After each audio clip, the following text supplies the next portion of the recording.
Thank you very much, honorable members. I suggest that you take your seats. Thank you. Your Excellency, my brother, the governor of the great city of Nairobi, the Honorable Johnson Sakaja. My good Speaker, the Honorable Speaker of the County Assembly of Nairobi, Kennedy Ngondi. Honorable members of the County Assembly, distinguished ladies and gentlemen, 13 years after the path of devolution under the Constitution of Kenya, I stand before you today as the first President and Head of State to address the County Assembly of our capital city.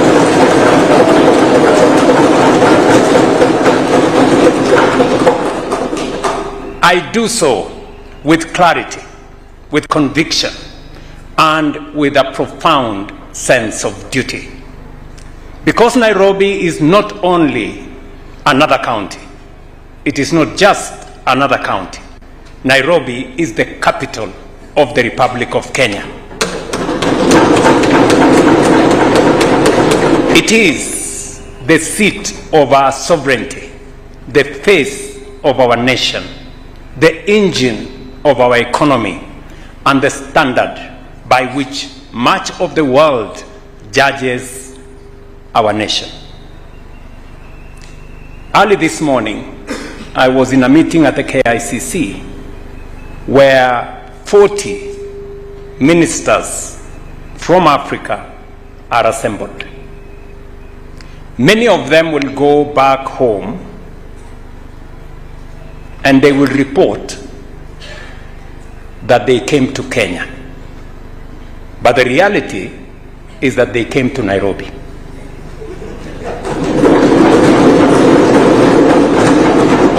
That is the essence of the importance of Nairobi. When Nairobi works, Kenya works. When Nairobi fails, Kenya pays the price. That is why we must speak plainly and with candor to each other today. For too long, Nairobi has been a city of immense promise, trapped by chronic dysfunction. A city of extraordinary potential, suffocated by disorder, delayed by indecision, undermined by poor planning, and held hostage by interests that profit from chaos. This city that should be the pride of Africa has too often been forced to settle for standards that are frankly unacceptable. And let us be honest, this did not happen overnight. It happened because for many years, too many leaders chose comfort over courage. Too many people in positions of responsibility looked away when hard decisions were required. Too many tolerated mediocrity. Too many postponed action. Too many chose political convenience over public good. And the result is what we see around us. A capital city where flooding still kills our people. A capital city where garbage too often defines our neighborhoods. A capital city where roads are congested, drainage is broken, sewage is overstretched, planning is weak, and basic order is too often absent. A capital city where too many residents still live without dignity in the very city whose labor, talent, and expertise sustain our national economy. This, honorable members, cannot continue.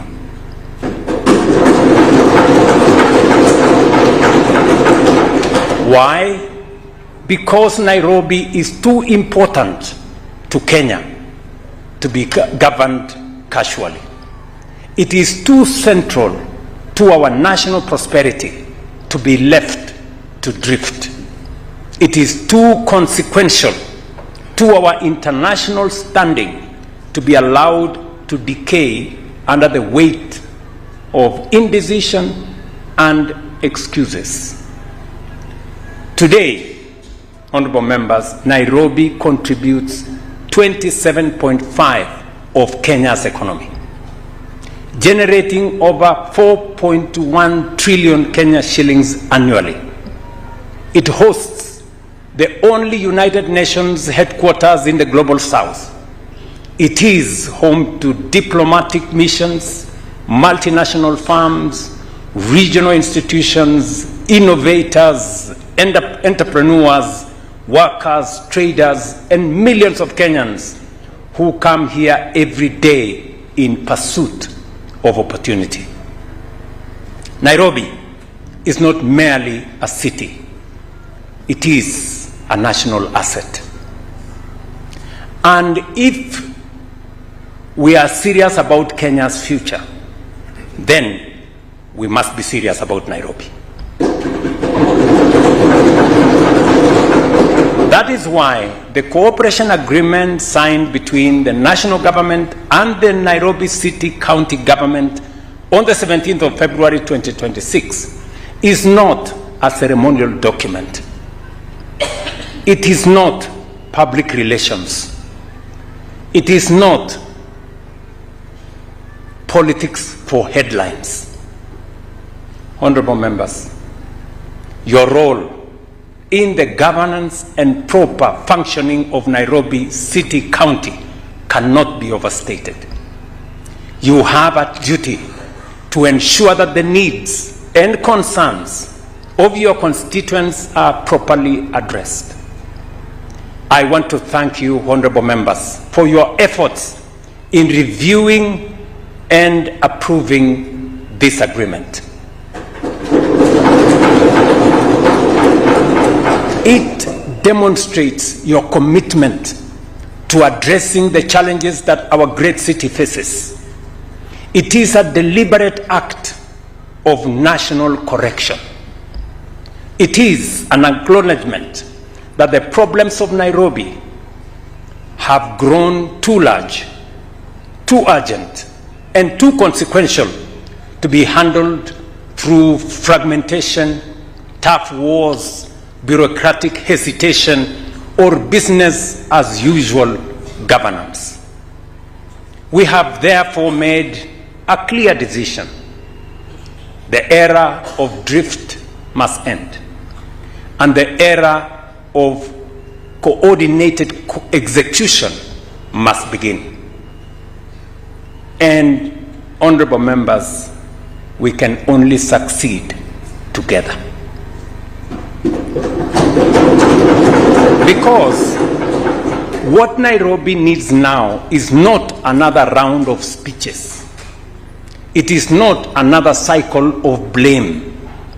It is not another season of complaints. Nairobi needs disciplined leadership. Nairobi needs order. Nairobi needs execution. Nairobi needs results. And that is exactly what we intend to deliver together. I have listened carefully to what Kenyans say about our city. I have heard their frustration. I have heard their disappointment. I have heard their anger sometimes. And I have heard that residents say, what businesses say, what visitors say, what investors say, and what Kenyans in the diaspora say when they compare Nairobi with other cities across Africa and beyond. And the truth is this: many of them are right. They are right to ask why our capital still struggles with basic urban order. They are right to ask why growth has not been matched by planning. They are right to ask why this city, with all its importance, has so long looked and functioned below its status. They are right to demand better. From fewer than 300,000 people in 1960, Nairobi has grown into a city of close to 5 million residents, swelling even further during the day. But this growth has not been matched by the infrastructure, the systems, planning discipline, and service delivery that a modern metropolis require. Your governor here keeps reminding me discussions he's had with other mayors and county governors on the kind of resources they deploy for residents to get what is rightfully required of a modern city. More than 60% of residents live in this city of ours in informal settlements. The honorable members seated here will bear me witness. Every member here, majority of every member here, has a slum in their ward. Some of the wards are slums 100%. Access to piped water remains inadequate and unreliable. Sanitation and sewage systems remains under severe strain. Mobility is constrained by congestion and insufficient transport infrastructure. Environmental degradation and encroachment have made flooding more destructive. Spatial inequality, unemployment, and exclusion continue to fuel insecurity and vulnerability in parts of our city. I remember when I visited Mathare, Mabatini to be specific, where this member represents. I didn't sleep that night, I must admit, seeing what I saw in Mabatini. And it is the reason why today we are building a modern school in Mabatini.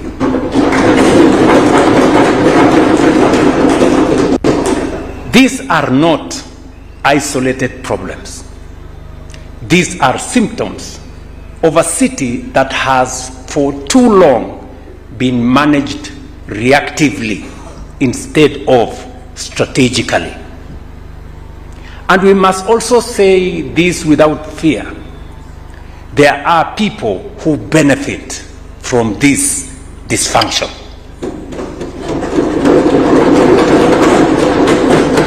Members, there are cartels who profit from disorder. There are interests that thrive in illegal connections, illegal dumping, illegal occupation, illegal construction, and broken systems. I have said it before. I said it the other day that we must, as a leadership, confront cartels and brokers and those who wish to benefit unjustly from the people of Kenya. You remember, honorable members, an occasion where I said, mambo ni matatu. It was about the sugar cartels. Today, you can ask the people in Western Kenya, sugar cane that used to be paid in 6 to 1 year, they are now paid every week.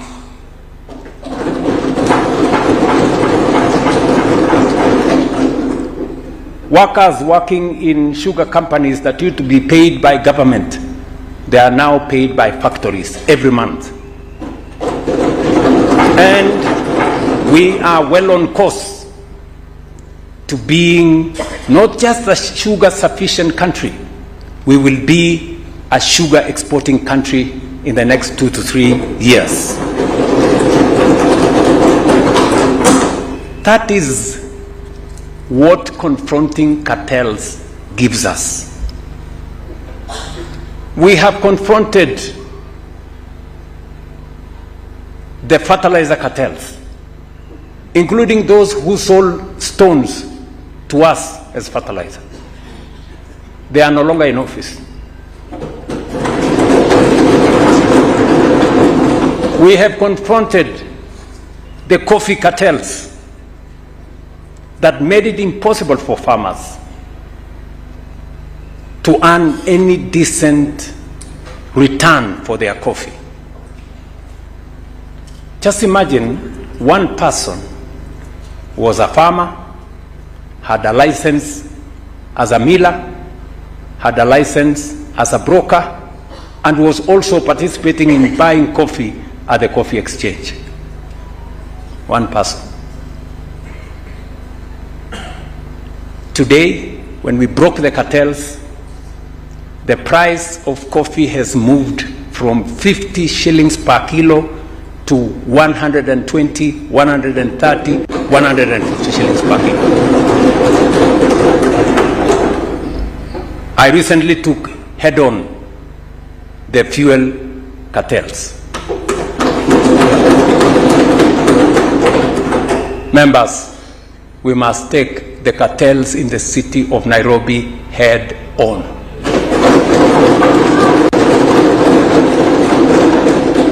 Whoever they are, however powerful they may be, it is your responsibility, that of the county government, and you have the national government's support to deal with it.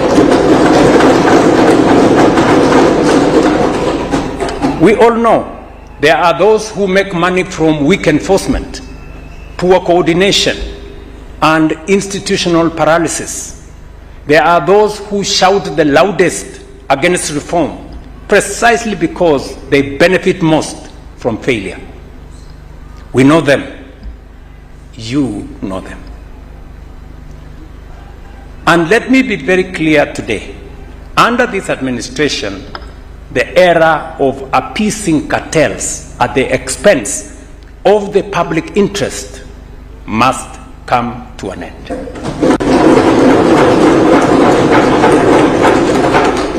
Because leadership is not about protecting comfortable arrangements for a few people. Leadership is about delivering justice, dignity, order, and opportunity for the majority. That is what leadership is. And that means some hard decisions will have to be made.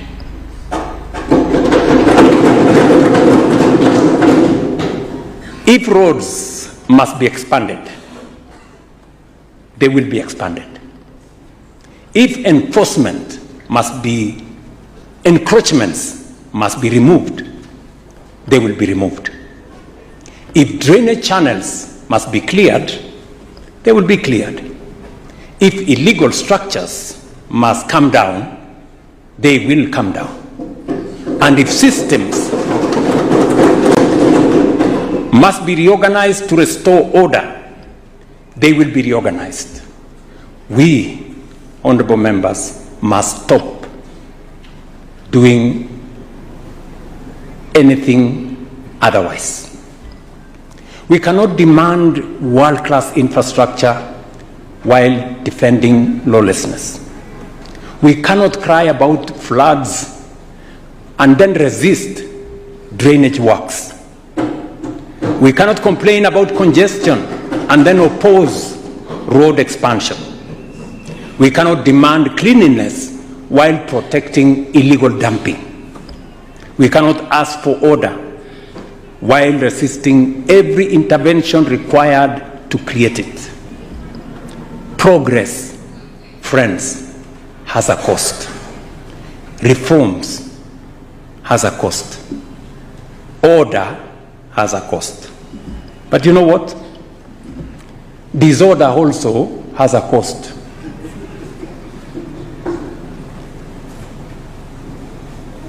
Keeping to the status quo has a cost. But the good news is the cost of reform, the cost of order, the cost of change is always lower than that of indecision or status quo. So let's make our choice.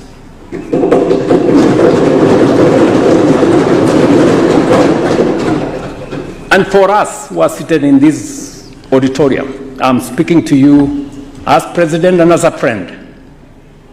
If we are not prepared to bear the temporary inconvenience of fixing this city, then we must stop pretending that we are serious about changing it. Sindio, marafiki? Yes. For your information, State House has received notice from the multi-agency team reclaiming riparian land that part of the State House boundary, the wall along Kirichwa Kubwa River, falls within the riparian reserve, and it must come down.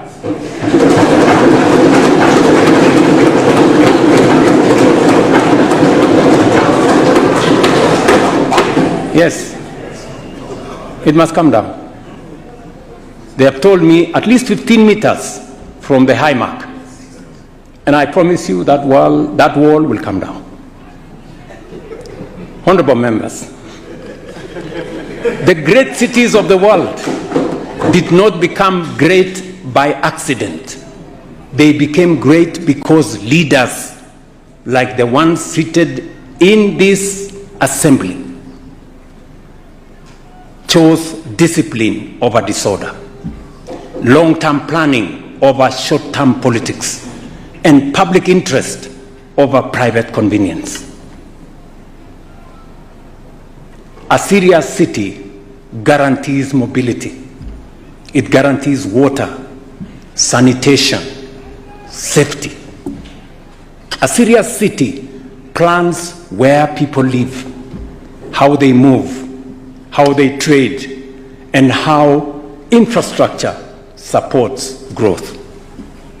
A serious city protects green spaces, manages waste properly, and creates a dignified urban environment in which enterprise and opportunity can thrive. That is the standard we must now impose upon ourselves. And it is why this cooperation agreement matters. It is not about transferring functions. I want to tell you this. This is not another NMS.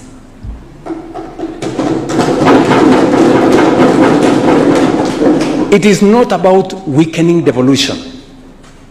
It is not about confusion of mandates. It is about ending fragmentation and restoring coordinated delivery in the one city where failure carries national consequence. Yes, the failure of this city is not just about Nairobi. It carries a national consequence. It matters to Kenya. This framework is fully anchored in the Constitution and the law. Article 6(2), as was read to us by the Speaker, is clear that two levels of government are distinct yet interdependent and must conduct their relations through consultation and cooperation. Article 189 requires both levels of government to work together and provide for structured collaboration. The Urban Areas and Cities Act recognizes the special status of the capital city. The Intergovernmental Relations Act provides for joint committees and intergovernmental coordination between the city of Nairobi and the national government. And under this cooperation agreement, formalized on the 27th of February 2026, this year, during the inaugural Joint Steering Committee, we now have structured implementation platform backed by an initial Kenya shillings 80 billion to drive feasible and measurable transformation in the city of Nairobi. Honorable members, we are delivering a safer city through the installation of 50,000 street lighting points, new ones. We are agreeing with the city government of Nairobi, and I believe that the honorable members in this assembly will participate in making sure that the right areas are served. We will be including another 40,000 existing lights which today don't work, and the installation of another 10,000 new solar and smart street lighting. So eventually, we will be looking at 100,000 lighting points in the city of Nairobi. Fabrication is already underway. Installation begins this month, April.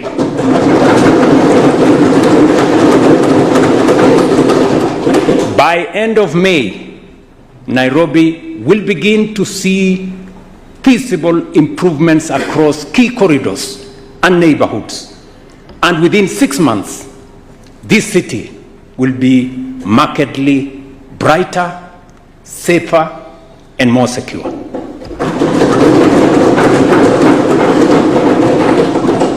I am saying this to the representatives of the people of Nairobi so that you can hold us to account. We are also extending safe electricity through last mile connectivity in informal settlements, beginning this month with Hospital Ward, and moving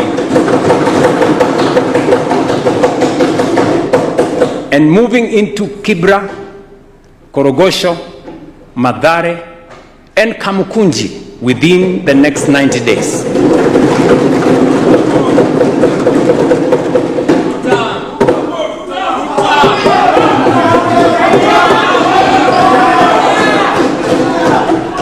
Today, while I was going to my office, when I opened my phone, I saw a message from the member of the County Assembly of Hospital Ward.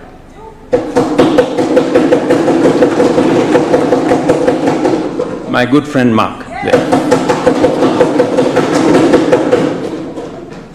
And in that message, he was confirming that he has seen the steps being made towards actualizing.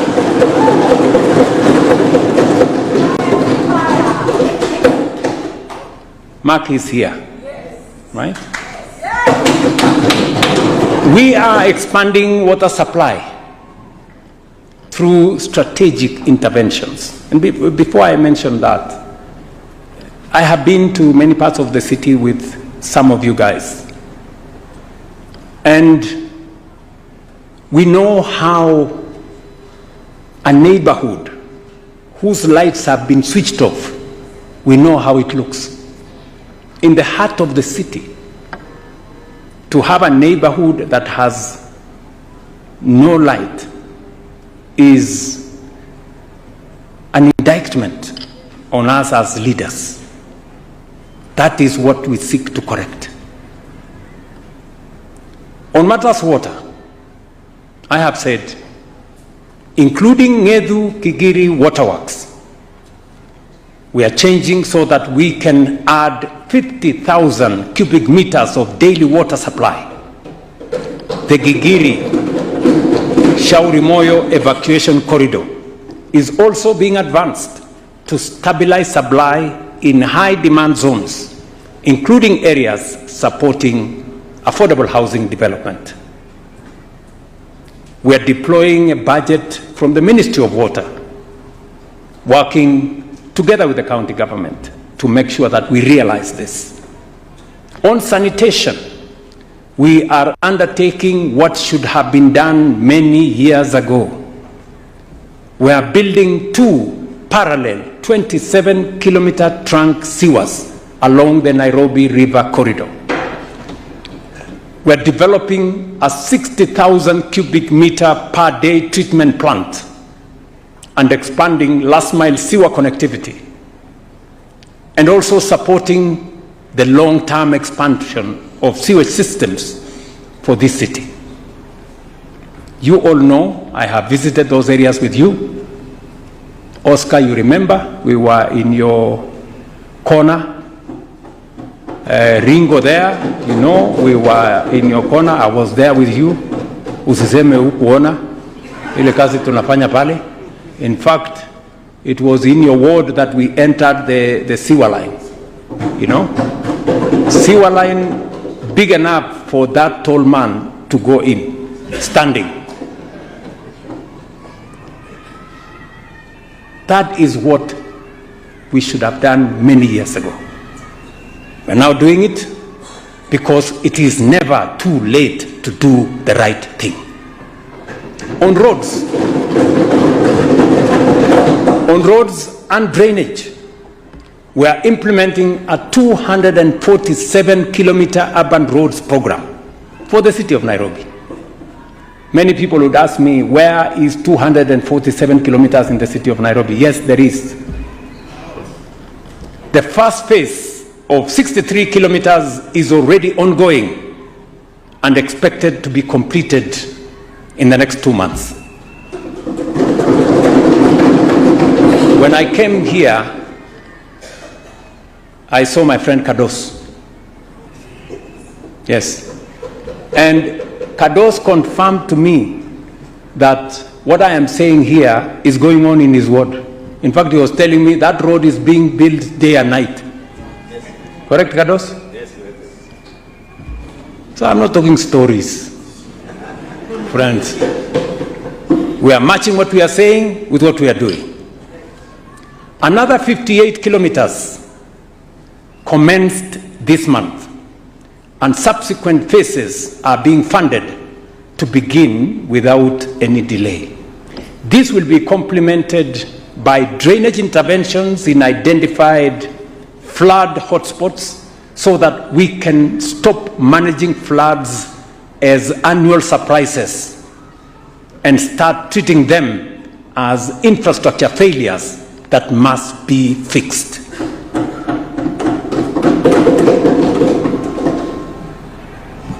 I have agreed with Governor Sakaja that I will be visiting those roads as they are ongoing in the city of Nairobi.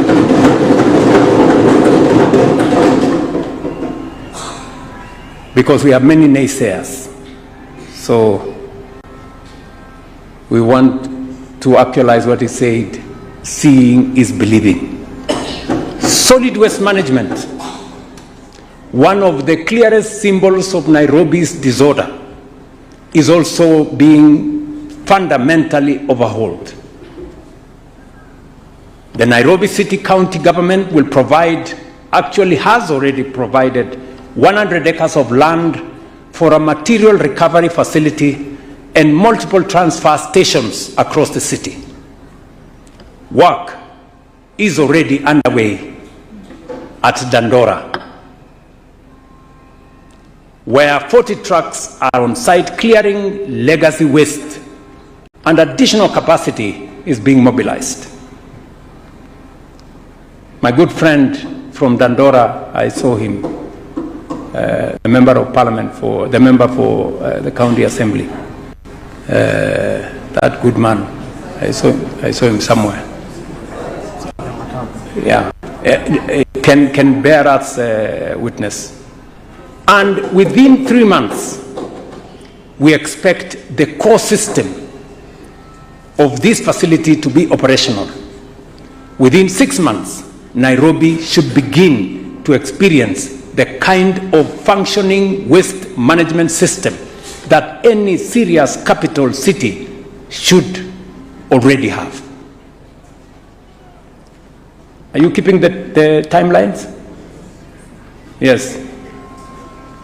And let me say this clearly. The national government is not standing at the sidelines on this waste management story. We are backing this effort in real and practical way, including I have committed to support the waste management in the city of Nairobi with 2 billion Kenya shillings from the national government annually.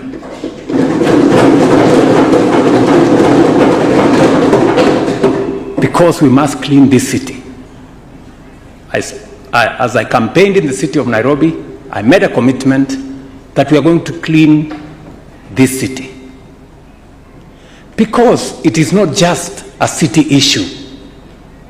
It is a public health issue, an environmental issue, a dignity issue, and a national image issue. We are also modernizing markets because Nairobi's economy is built not only in boardrooms and office towers, but more in markets, workshops, stalls, transport corridors, and trading ecosystems where ordinary Kenyans struggle and strive every day. I know many members here know what we are doing in that space.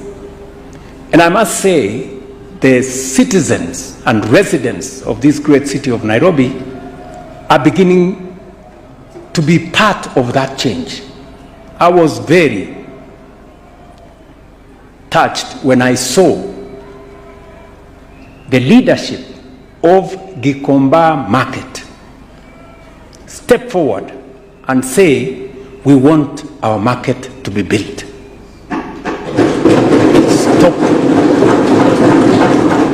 Stop the politics.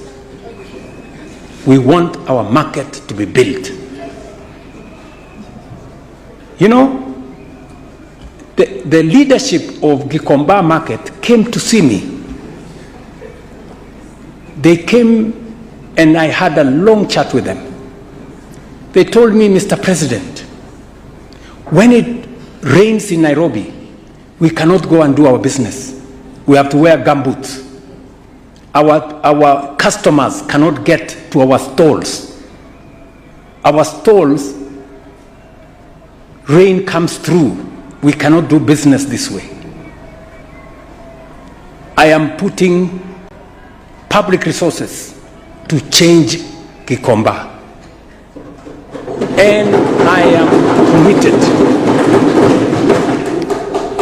The people I am struggling with are land grabbers. People who have taken public land and made their own. And let me tell you, good people, we have to confront this head on. We are going to transform Gikomba. In the next 6 months, you will see another Gikomba. At this capacity. And that is just phase 1. Then I have another, that phase 1 will cost us about 800 million. And then we will put in another 3.8 billion.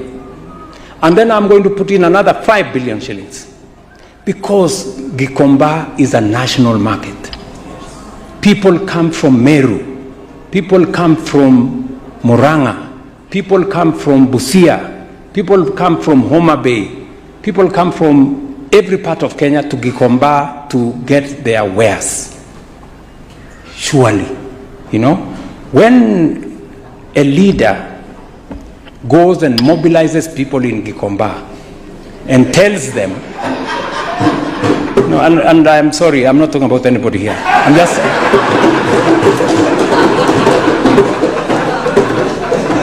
and goes and tells people in Gikomba, don't move. Continue to do your business in filth, in the mud. And that leader, they buy nothing from Gikomba. They never go to Gikomba to shop anything. When they finish talking in Gikomba, they will go to Sarit Center and do their shopping. They will go to the mall in Karen, the hub, and do their trading. Honestly, are we being fair? Surely. You know, we want members of this assembly to be able to confidently walk to Gikomba and be part of the customers of the people, the traders in Gikomba, because their trading spaces are decent. And because a functioning city must also be a safe city, we will strengthen urban security through establishment of a Nairobi Metropolitan Police framework to support coordinated, responsive, and effective security management across the capital. You agree, honorable members, but that there are some parts of the city that become very difficult to go because of insecurity. And in further improving security in Nairobi, I have directed the Ministry of Interior to commence implementation within the next 60 days of enforcements to the Integrated Command and Control Communication Center in Nairobi. This will improve CCTV camera coverage across the city and accelerate digitization within our security services, including digital occurrence books, advanced data analytics, and artificial intelligence systems, all aimed at improving responsiveness, efficiency, and turnaround time in our police stations. Honorable members, what we are doing through this agreement is significant, but it is not also the full picture. Because even beyond this cooperation framework, the national government is making one of the largest and consequential public investment commitments ever directed at Nairobi. By the end of this month, the Nairobi Metropolitan Region had 93 ongoing and planned affordable housing programs and projects spanning houses, markets, and institutional accommodation. These projects will deliver 180,000 housing units and market stalls, with more than 112,000 already under implementation, and nearly another 70 more in the pipeline. In investment terms, that is over 220 billion in ongoing projects and another 139 billion in planned developments, bringing the total housing-related pipeline in Nairobi alone to well over 360 billion Kenya shillings in the city of Nairobi.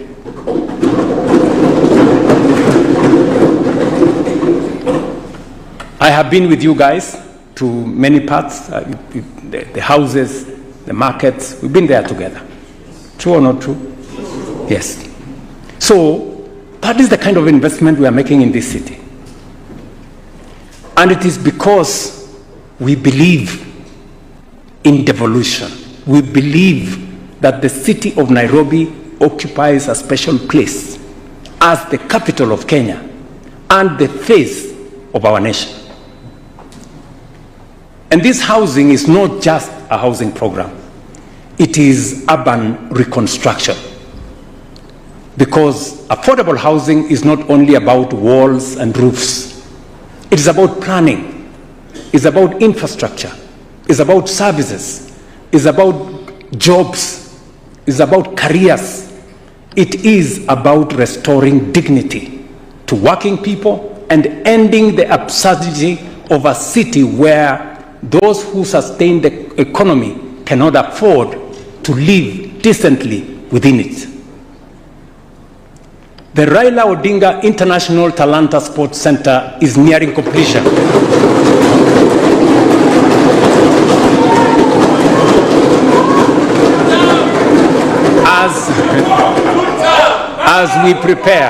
As we prepare for the 2027 AFCON tournament, the Bomas International Convention Complex is being developed to strengthen Nairobi's position as a premier MICE destination. Plans are underway to expand Jomo Kenyatta International Airport and reinforce Nairobi's role as the aviation gateway to our region. Tomorrow,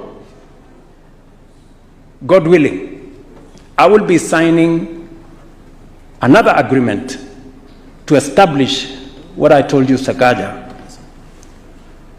the Ujiri program. What is that Ujiri was trying to do?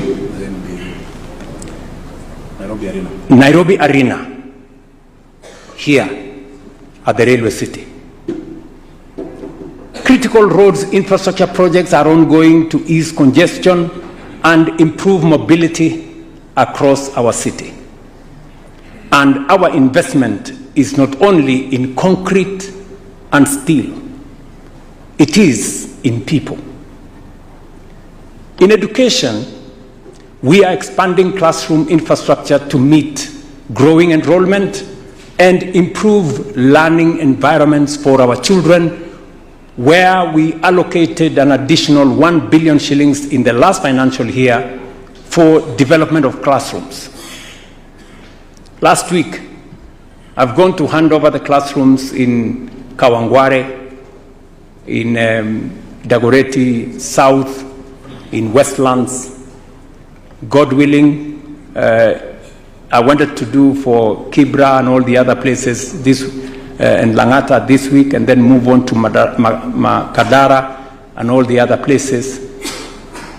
Because for far too long, our residents of the city of Nairobi did not have enough learning spaces for our children. In health, Nairobi's system is undergoing a serious transformation. Today, 2.6 million residents are registered under SHA, and a record 23 billion is flowing into health facilities. But our ambition is not simply to expand access. Our ambition is to build a health system worthy of a capital city, one anchored by the transformation of Kenyatta National Hospital and the development of a modern referral facility built for the future. We're also investing in Nairobi's youth through programs such as Nyota and other targeted interventions to expand access to jobs, skills, and enterprise opportunities. And as Nairobi rises, so too must its identity as the creative and cultural heartbeat of this region. That is why we are advancing the Creative Economy Bill 2026 and putting in place an incentive framework to make Nairobi the sub-Saharan capital of film and content creation, a city where talent is monetized, creativity is industrialized, and young people can build livelihoods from the power of their ideas. Taken together, these investments are not random projects. They are part of a deliberate national strategy to renew, modernize, and reposition Nairobi as a functional, competitive, orderly, and globally respected capital. Honorable members,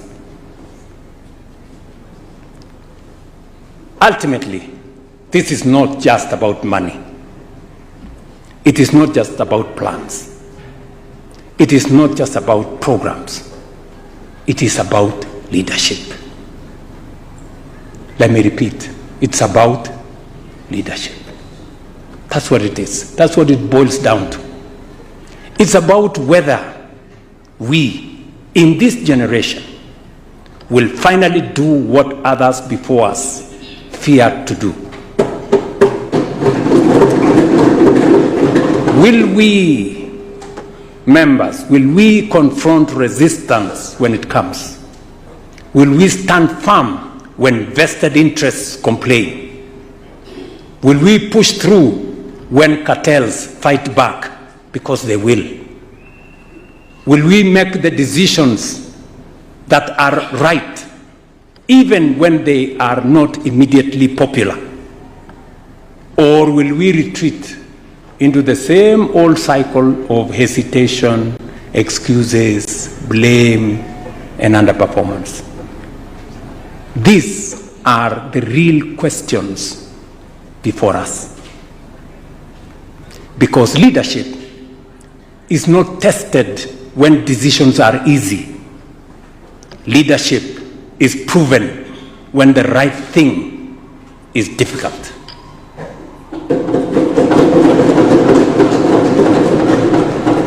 Leadership demands courage, discipline, sacrifice, and the willingness to endure criticism in the short term so that future generations may inherit something better in the long term. And history will not remember us for the excuses we made. History will not remember us for, history will only remember us for what we changed. History will not hold us to account when we fail to do the wrong thing. The responsibility, honorable members, is yours and mine today. And as I said earlier, it's never too late for us to do the right thing. So, let us not be the generation that inherited a great capital and left it broken. Let us be the generation that finally imposed order where there was disorder, that restored dignity where there was neglect, that defeated cartels where there was capture, that chose reform over fear, that chose posterity over popularity, that chose courage over convenience, that chose to build, not merely to talk. Let us be the generation that finally made Nairobi work.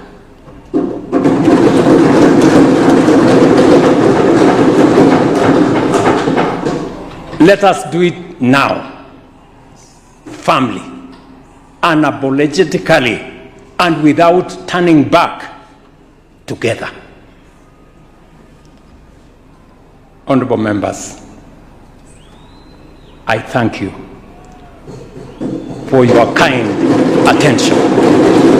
Thank you very much, and God bless you.